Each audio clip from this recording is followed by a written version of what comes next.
So when I was growing up, there was this show on BET, and it was called Teen Summit. I don't know if a lot of you know about it, but it was a cool show for kids because we'd rush home from school and be like, we gotta see Teen Summit. What's going on there? And Teen Summit was like a teen talk show, and it was led by teenagers, and it had an audience full of teenagers, and it'd be like, okay, let's talk about this issue today, and let's talk about that. And so the teens could get together and have a forum to kind of voice their opinions and voice their views. And that show went from about 1996 to 2002 and had a great audience. And so it ended. And what I've noticed is there hasn't been a show similar to that for teens since. And yeah, we got our adult talk shows. You've had Tyra, you've had Oprah, you've had Ricky Lake. I don't know what all the shows are right now, but even Jada Pinkett right now, Jamie Foxx, they're all doing their talk shows.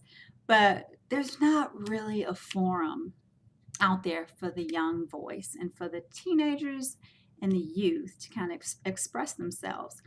And one thing that I've noticed, just working with teens in the past and from having my own teens and all their friends around, is that there's a gap there and there's a communication gap. And a lot of kids feel like they're not being heard or listened to. And a lot of adults feel like I can't communicate. Like, I don't care what I say. They don't want to hear it. They don't want to listen. I don't know how to get to them and reach them. And so it's been on my heart for a while. I developed a youth program a few years back, and my goal was to teach kids life skills and to teach parents how to kind of put that into them and mold them. And also, I was a speaker in the public schools for almost 10 years. And I tell you, a lot of the things that I heard in those schools and those kids would tell me blew my mind because a lot of them were in middle school and they were doing some stuff I don't think I did until I was married a couple years. And so it's like, I was like, well, what would you say to your parents? Or what would you say the biggest issue that you've had with your parents? And what is the biggest problem with communication? And just kind of listening to their feedback. It's really interesting because a lot of them are more mature than we give them credit for. A lot of them are at a space where they're like, I know this is wrong. I know this is right, but hey, I'm lonely. I don't feel like I'm heard. I feel like I'm alone. And I think it's interesting because we're more social and teenagers are more social. We have social media and social networks and social world. But yet people are more isolated than ever, especially teens. They're going through life more isolated. And with all the social networks that are going on, why are they feeling more alone than ever? If you look at the statistics on teen suicide, you'll notice that teen suicide rate has doubled in the last 10 years only. And so, why is it that we have more access to more people, but we're more isolated and lonely? We have more kids on antidepressants. We have more kids killing themselves. We have more kids who need therapy and more kids that are committing crimes in order to get some sort of attention. So I think it's interesting that we're overlooking that there's something missing and that they're not feeling heard or listened to. There's a quote that one of my teachers always says, and he's like, listening to someone is so close to loving someone that the person listened to can't really tell the difference. And I think that's interesting because we have lost communication. We've lost the ability to tap into our kids' emotions because we're so busy, and that's understandable. We got jobs, we got school. We're doing some things to try to better ourselves and put them in a great position because we want to be able to provide and care for them, right? And so in the meanwhile, they're getting lost in the shuffle, and the internet's drawing them in, and it's telling them, hey, you can do this, you can do that, this is fine, that's fine. And so then it becomes a thing where we're handing over like the reins to people that we don't even know. And, I just think that we have to start taking some of that back as parents. There was a show that I used to watch called The Breakfast Club. And The Breakfast Club had 5 teenagers, and they were all in detention, and they all formed this bond by the end of the movie. I think if The Breakfast Club was out nowadays, It'd be five teenagers on their phones the entire movie. Maybe, hey, look at this on my phone and show each other. And then look at this. Oh, this is funny. Yeah. And then go back to their own little world. And so we can turn to our kids and say, well, when I was young, I didn't do this and I didn't do that. Yeah, well, when we were young, everybody didn't have a cell phone. When we were young, there was no cyberbullying. When we were young, you couldn't access pornography with the click of a button for free. You had to find a magazine somewhere if you wanted to see what pornography was all about. When we were young, there was no, a constant stream of music. There was no constant stream of profanity. There was no constant stream of reality shows, making people think that violence is the norm. There wasn't all that. We had a much simpler time, so it's harder to be able to relate to this generation. And it's okay to say, hey, I don't know what you're thinking sometimes. My daughter, a lot of people know what happened with her. Lauren, Lulu Williams, she was in school. She got her wig. She got her wig ripped off in school, and they taped it for social media. They put it all over the internet, and she was shamed because she had a skin disorder, and it put her in a position of hiding and crying and being afraid. But then she shaved her head, took her power back, and it went viral.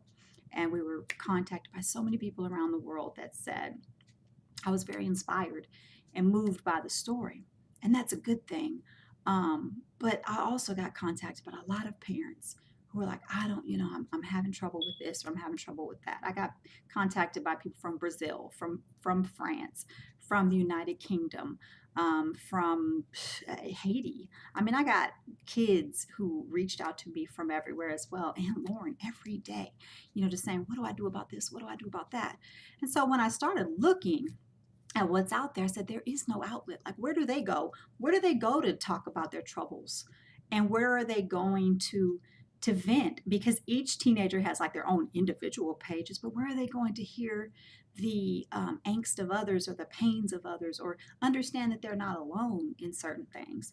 And so we have our talk shows. We have, Tyra, Oprah, all these other things.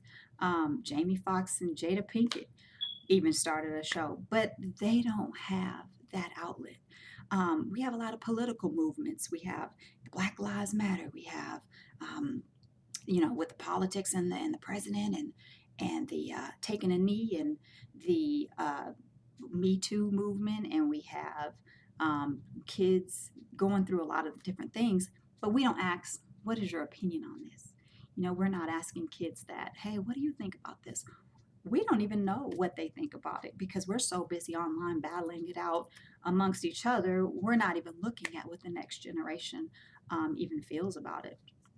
So it's not that we don't care. That's not what it is. It's just that we're not aware.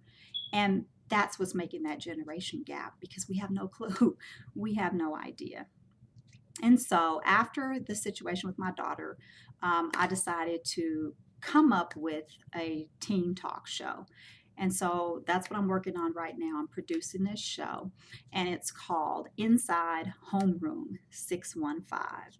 And I'm so excited about this, you guys, because, I've been talking to a lot of people and they're really excited.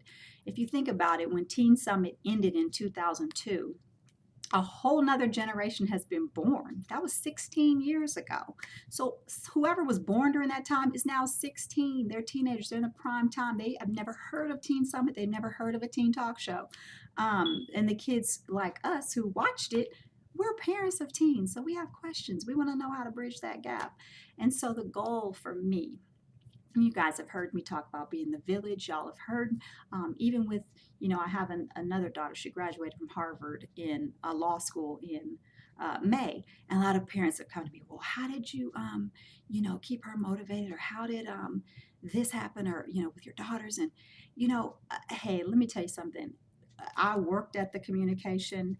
I worked from the time they were little, but there are so many kids who came into my home, and a lot of them didn't have that, and so I had to learn how to continuously uplift and inspire and learn ways to do that. And that's how I developed a lot of my teen programs. I mean, Also, I led a teen drama team, and that was amazing. I got to, inspire creativity. And that's one of my hearts. And so I think that this would be an excellent show because I know that there is a need out there.